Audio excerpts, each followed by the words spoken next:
I would like to talk about one such bit of mischief by the famous architect, whose life was constant work, suffering, struggle against others, and intense thought.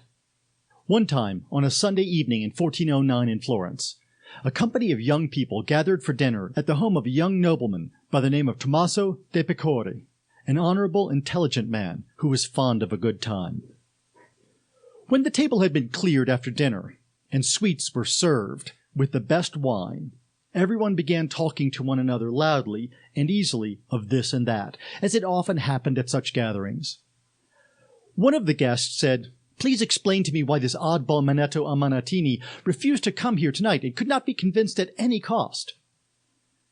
Manetto Amanatini was known as an excellent woodworking artist, a creator of wooden inlays. His shop, or bottega as they were called in Florence, was in the San Giovanni Square.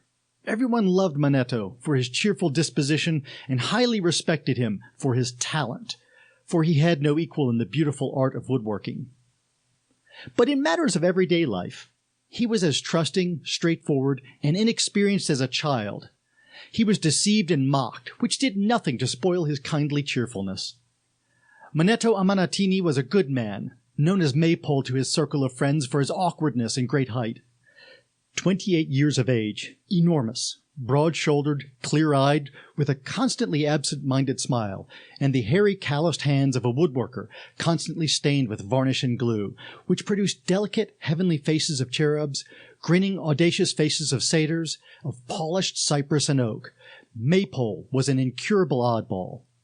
Despite his usual gregariousness, he was often overcome by sudden whims or fits of black melancholy, when he spoke to no one, bristled at his best friends like a wolf, snapped when asked what the matter was, and could not be pulled into a friendly gathering by any means.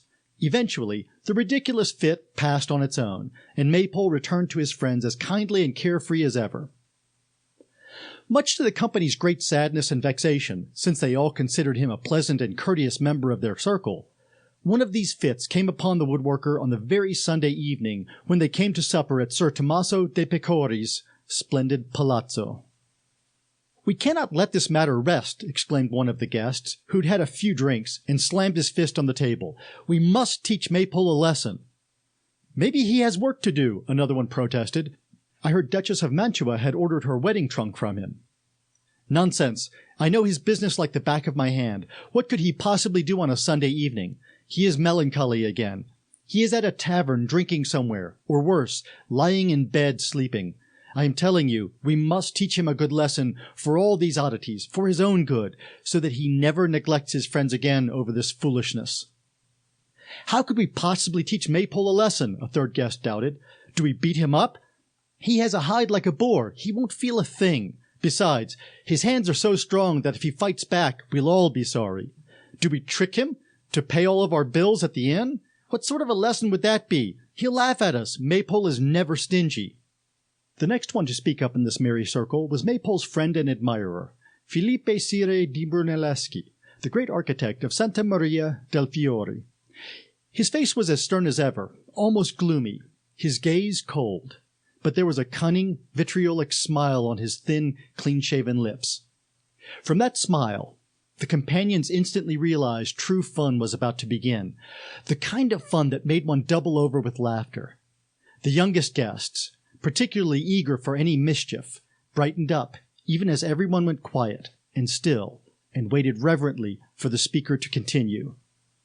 Then Filippo slowly surveyed everyone with a thoughtful gaze, as if they were discussing important business, and said, "My dear friends, here is what I have come up with.